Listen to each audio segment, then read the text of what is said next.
वासुदेव बेसरा एक नाम नहीं है, बल्कि पूरी संताल संस्कृति के परिचायक के रूप में हम डॉक्टर बेसरा को मान सकते हैं। डॉक्टर बेसरा ने कितने लोगों को पीएचडी करवाया, इसकी कोई गिनती भी नहीं है।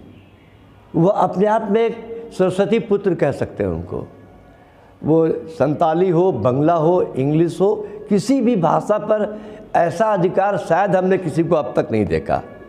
एक छोटे से कस्बे में, नाला के एक छोटे से गांव मधवा में जन्मा डॉक्टर वासुदेव बेसरा को कोई बहुत बड़ी शिक्षा बहुत बड़े स्कूल में नहीं मिली, कॉलेज में नहीं मिली, लेकिन उन्होंने ऐसा अद्भुत काम किया जो आने वाले पीढ़ियों के लिए वासुदेव बेसरा अमर रहेंगे। वासुदेव बेसरा से मेरी मुलाकात संताली भाषा और संताली संस्कृति पर काम करने के दरमियान हुआ।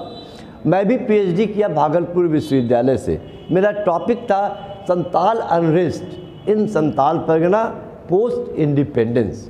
मेरे पीएचडी का आधा टॉपिक तो उन्होंने अपने हाथ से लिखा, जो आज भी उनका हस्तलिखित कागज़ मेरे हाथ में है। ये मेरे लिए गौरव की बात है। और मुझे देश के 10 प्रतिष्ठित पत्रकारों में एक शामिल किया गया, यह उनकी कृपा है और इन्होंने लिखना सिखाया। एक घटना मैं बताना चाहता हूँ। मैं जामताड़ा में इनके साथ 2 महीने रहा लगातार और बहुत सारे स्टोरी किया। मुझे 3 बार फेलोशिप मिला, अवार्ड मिला दिल्ली में। राजदीप सरदेसाई हो या बड़े पत्रकार खुशवंत सिंह के साथ भी मुझे छपने का मौका लगा और कृपा है इनकी। तो क्या हुआ कि मैं इनको लेकर गांव में जाता था, नारायणपुर प्रखंड के बेदिया गांव में, और वहां पर स्टोरी करने गया।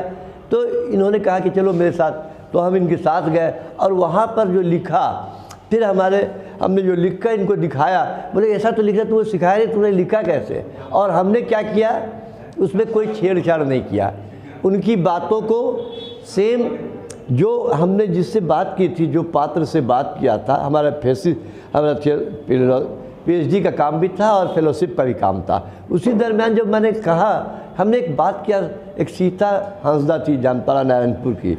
हमने कहा कि आप काम करते हैं समाज में और ये जो है कैसा लगता है? तो आप जो एनजीओ में काम करते हैं, बहुत तरह की बात करते हैं, समाज सुधारने की बात करते हैं। बोले क्या हुआ आपको फ़ायदा? हमने पूछा उनसे। संताली, आई स्पीक संताली, मेरे संताली भाषा बोलने में प्रॉब्लम नहीं है। तो उस लेडी ने कहा बुद्धि बढ़ाओ हुई ना। हमने उसी को जैसे के तैसे लिखा, अंग्रेजी में भी लिखा, हिंदी में भी लिखा। तो ये हमने एक देशज परंपरा कहते हैं इसको। फणीश्वर नाथ रेणु देश के बहुत बड़े साहित्यकार हुए। उन्होंने कभी भी हिंदी को बहुत नहीं, बल्कि देशज भाषा में और देशज पात्रों को जिंदा रखा। मैंने अपने लेख में अभी भी जो भी मैं लिखता हूँ, देश के बड़े अखबारों में छपता है। और होम्योपैथी पर मेरा अपना काम है। होम्योपैथी डॉक्टर पीपी हेम्ब्रम ने बहुत बड़ा काम किया है। पीपी हेम्ब्रम नो डाउट वो इंटरनेट पर पूरी दुनिया में जाने जाते हैं। डॉक्टर पीपी हेम्ब्रम के साथ भी मैंने काम किया। और एक घटना मैं बताना चाहता हूँ, डॉक्टर वासुदेव बेसरा और रामदयाल मुंडा ने कहा था, ये नाची वही बाछी।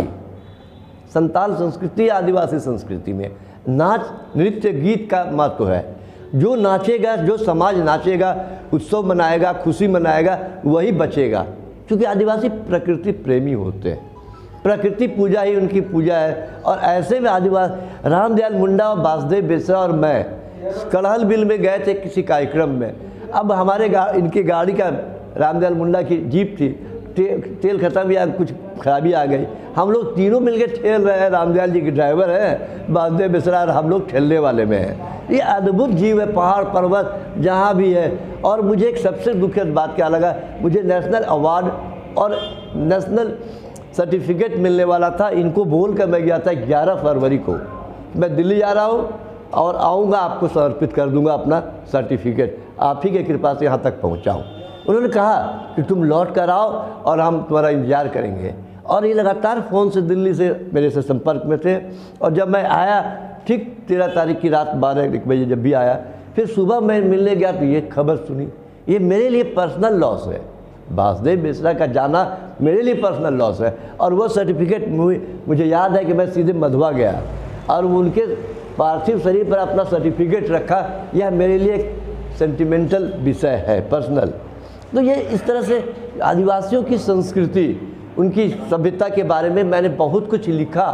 तो ऐसे में क्या है, उनके प्रति जो सच्ची श्रद्धांजलि होगी, आज भी गरीब समाज के जो लोग भी है कोर्ट में घूमते हैं। मुझे ख़राब लगता है कि कोर्ट में इस तरह के लोगों की मदद करने वाला कोई नहीं है, लेकिन गरीबों के मसीहा थे, आदिवासी के गरीबों के लिए, न कि आदिवासी हो या गैर आदिवासी भी है। फिर एक घटना हमको याद आती है, एक बच्चा छोटा सा था, माइनर, जिसको हथकड़ी में कोर्ट में लाया जा रहा था। उस वक्त भी इन्होंने कहा कि ये बहुत बड़ा संवेदनशील मुद्दा है, कोई भी कास्ट का हो, कोई भी धर्म का हो, उसको यहाँ पे फिर हम लोगों ने इसकी लड़ाई लड़ी। और कई केस ऐसे आए हैं जिसमें पर्सनली रूप से मैं रहा इनके साथ। वो बोलते थे तुम लिखो। हमको याद है कि times of India Delhi, Kolkata telegraph के रिपोर्टर इनसे मिलने आए थे और वो कहे थे कि नहीं, हम जो यहाँ पर कर रहे हैं आप वही सही है। उसके रिपोर्टर ने कहा कि सर, हमारे संपादक बोलते ऐसे, बोला कि नहीं, मैं सत्य के साथ छेड़छाड़ नहीं करूँगा। और वह सच हुआ और उन्होंने कई आंदोलन किए हैं जो समाज को, और झारखंड राज्य बनने में इनका बहुत बड़ा योगदान है। हमको याद है कि गंगा एक पत्रिका थी, कमलेश्वर संपादक थे, राष्ट्र के संपादक थे, और उन्होंने भी इनको हिंदी में छापा। और आंदोलन, झारखंड आंदोलन में बुद्धिजीवियों का बहुत बड़ा योगदान रहा। उसमें से एक डॉक्टर वासुदेव बेसरा है, जिन्होंने समाज को गतिशीलता दी और शिक्षा पर उन्होंने बहुत काम किया है। इसलिए संताल एजुकेशन ट्रस्ट बनाया जामताड़ा में, और उसके माध्यम से कई किताबें छपी है। और लॉ के मामले में मैं जामताड़ा में इनके साथ था, तो जज साहब, हमको याद है, हम लोग एक ही रूम में रहते थे, एक ही चौकी के अगल बगल। तो जज साहब सुबह बोलते थे कि देखो, हम अलग से मिलना चाहते हैं आपसे इस केस के संबंध में। जज साहब कोर्ट के बाहर अर्ली मॉर्निंग वो उनके साथ मिलते थे, इस पर क्या राय होगा। तब हमने पूछा, सर तो जज साहब आपसे क्यों मिलते हैं? बोले अरे इस केस में ही फंसा हुआ है, इसको हम थोड़ा कानूनी मदद करना चाहते हैं। तो एसपीटी के जानकार शायद अभी कोई वकील मिल पाएगा जो इतनी गहराई से किसी बात को रखते थे। और इन्होंने जो किया है वह समाज अमर उनको याद रखेगा, जीवन भर याद रखेगा। और आज उनकी पुस्तक को रेफरेंस दिया जाता है कोर्ट में, और यह कई चीज़ों को, नई नई चीज़ों को उद्घाटन किए, और खेल के साथ साथ, और वो सांस्कृतिक कर्मी भी थे। कई तरह के उनके आयाम रहे, और ऐसा व्यक्तित्व बिरले ही होगा। हम आज इनको श्रद्धापूर्वक नमन करते हैं, डॉक्टर वासुदेव बेसरा। धन्यवाद।